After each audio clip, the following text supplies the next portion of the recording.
So first of all, we are coming with ready to move in property. Basically हम लोग क्या देखते हैं कि भैया घर रेडी है, चलो फटाफट पैसे देंगे घुस जाएंगे। मैं फ्लैट के केस में बोल रहा हूँ, घर के केस में नहीं बोल रहा हूँ। उस केस में क्या हो रहा है कि फ्लैट के केस में अगर हम अपने बात करें तो ready to move in property भी आपको दो कैटेगरी का मिलेगा। एक तो या तो रिसेल मिलेगा या तो फिर एक बिल्डर प्रॉपर्टी मिलेगा, यानी बिल्डर के पास जो स्टॉक बचा वो प्रॉपर्टी मिलेगा। तो अपने पहले बात कर लेते हैं बिल्डर से।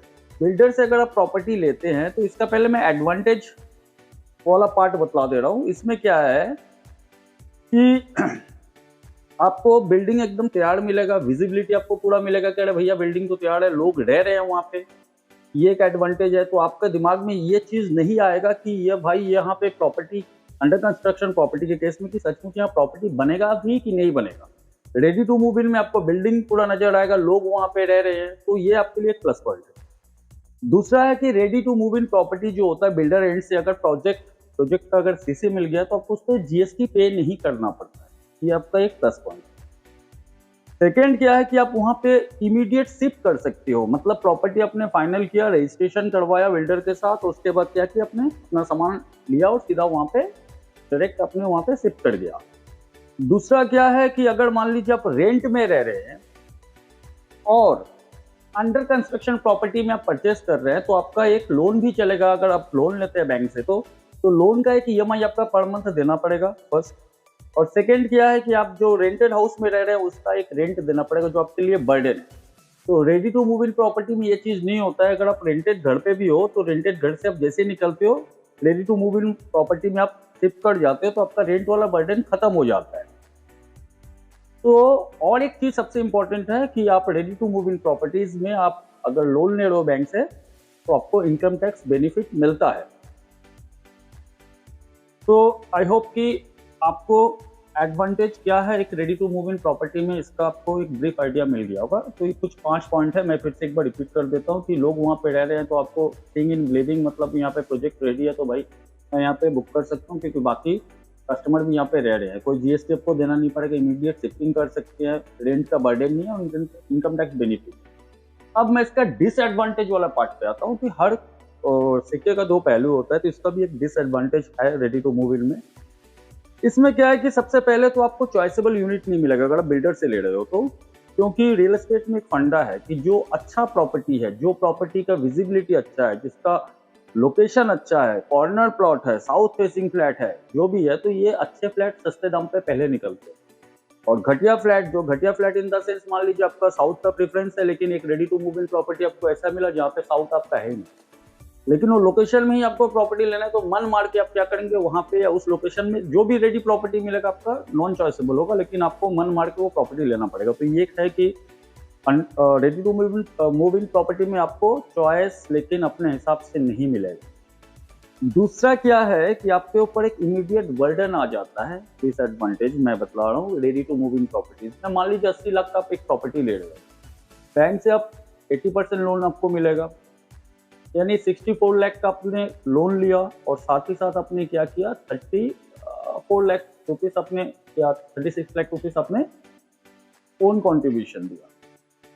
अब ये जो 64 लाख का आपने जो लोन लिया है इसका लेकिन ईएमआई रजिस्ट्रेशन के बाद से स्टार्ट हो जाएगा, यानी अगर आप प्रिपेयर हैं कि यू कैन अफोर्ड 64,000 65,000 पर month as EMI against the loan what you have taken, then it's good for you, otherwise it will be the immediate liability on your loan part.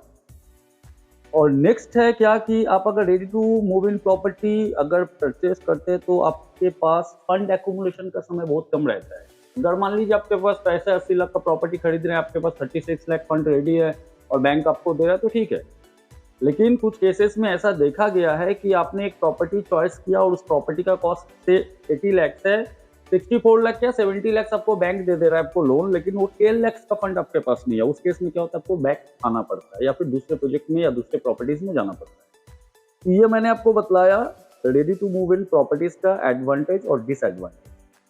अब मैं बात करूंगा अंडर कंस्ट्रक्शन प्रॉपर्टीज का, what is the advantage and what is the disadvantage of under construction properties. So first we are going to talk about the advantage part of under construction properties.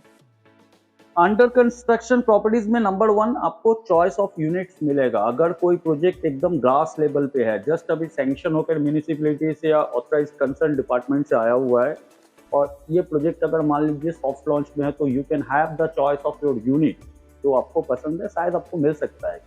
तो मान लीजिए 200 flat का एक project है, उसमें से developer क्या कर रहे हैं, 100 फ्लैट ओपन किया है सॉफ्ट लॉन्च में, तो 100 फ्लैट में भी आपको चॉइस मिलेगा। लेकिन ये कब मिलेगा, जब आप जल्दी वहां पे विजिट करेंगे, यानी प्रोजेक्ट की इन्फॉर्मेशन आपके पास जितना जल्दी पहुंचे। कैसे पहुंचेगा आपके पास, डिफरेंट मीडिया के थ्रू से।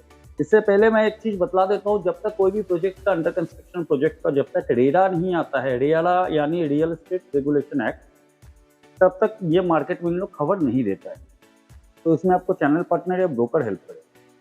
तो इसमें क्या है कि पहला एडवांटेज है कि आपको चॉइस मिलेगा। दूसरा एडवांटेज इसमें यह है कि रिलैक्स पेमेंट शेड्यूल है आपका। अगर मान लीजिए कोई प्रोजेक्ट 3 साल में रेडी होता है, डेवलपर आपको बोल रहा है 3 साल में रेडी हो रहा है, तो वही मैं पकड़ रहा हूँ 80-20 का रेशियो लोन अगर आपको लेना है, तो ये 20% का जो आपका कॉन्ट्रीब्यूशन है वो 3 साल में आप पेमेंट कर सकते हैं प्रो डेटा बेसिस पे। लेकिन पहला 10% आपको पे करना पड़ेगा सेल अग्रीमेंट रजिस्टर करने के। बाकी आप अपना लास्ट का 10% धीरे धीरे करके पे कीजिए bank pro data basis, developer को वैसा पैसा देता जाएगा। तो आपके पास एक रिलैक्स पेमेंट शेड्यूल रहेगा और टाइम भी आपको लंबा मिलेगा। उसके बाद नेक्स्ट है, अगर मैं नेक्स्ट इसका बात करूं तो कुछ डेवलपर इंटरनल मॉडिफिकेशन अलाउ करते हैं कंस्ट्रक्शन के दौरान। तो अगर आप अपने फ्लैट में अगर चाहें तो थोड़ा बहुत इंटरनल मॉडिफिकेशन कराने को तो आप करा सकते हैं। हालांकि नॉर्मली बड़े डेवलपर करते नहीं है, लेकिन कुछ डेवलपर करते हैं। 3 साल का समय मिलने का मतलब है कि आपके पास पर्याप्त समय आप फंड एक्यूमुलेट कर सकते हो, जो फंड आपको रजिस्ट्रेशन के दौरान चाहिए। तो ये आपके लिए एक टाइम मिल जाएगा। और सबसे बड़ा बात है कि इसमें PMI आप दे पाओगे, यानी आप बैंक जितना डिसबर्स कर रहे हैं अंडर कंस्ट्रक्शन प्रॉपर्टी में, उस अमाउंट के ऊपर आप PMI, तो आपको पूरा एक साथ में बर्डन लेने का जरूरत नहीं। तो ये तो हुआ इसका प्लस पॉइंट। अब इसका डिसएडवांटेज बोल रहे हैं। काफी सारा ऐसा प्रोजेक्ट है, अभी रेडा आने के बाद वेस्ट बंगाल का मैं बात करूं तो थोड़ा सा स्ट्रिक्टनेस आया हुआ है डेवलपर में। तो काफी सारा ऐसा प्रोजेक्ट कोलकाता में है, यहाँ पे प्रोजेक्ट तो स्टार्ट हुआ लेकिन एक स्टेज पे जाके प्रोजेक्ट बंद हो गया। वहाँ पे काफी सारे बायर्स के पैसे लगे थे, कुछ का मिला कुछ का नहीं मिला। तो ये एक चीज रहता है अंडर कंस्ट्रक्शन प्रॉपर्टीज में, ये एक डर रहता है। दूसरा क्या कि यहाँ पे डिसएडवांटेज मैं बतला रहा हूँ, यहाँ पे आपको GST पे करना पड़ता है। 5% का GST है अबव 45 लाख का यूनिट पे, और 1% का बिलो 45 लाख के यूनिट पे। तो आपको यहाँ पे GST पे करना पड़ता है।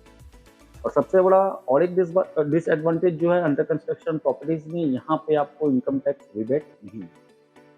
तो ऐसे ही टिप्स और ट्रिक्स जानने के लिए हमारे चैनल को फॉलो करें। और अगर आपका कोई क्वेरीज हो तो आप हमें कमेंट बॉक्स में अपना क्वेरीज लिख सकते हैं। मैं अपना नंबर यहाँ पे छोड़ दे रहा हूँ, व्हाट्सएप नंबर है, आप पर्सनली हमको व्हाट्सएप के माध्यम से जोड़ सकते हैं और अपना क्वेरीज हमारे साथ शेयर कर सकते हैं। तब तक के लिए मिलते हैं। Happy searching, happy buying.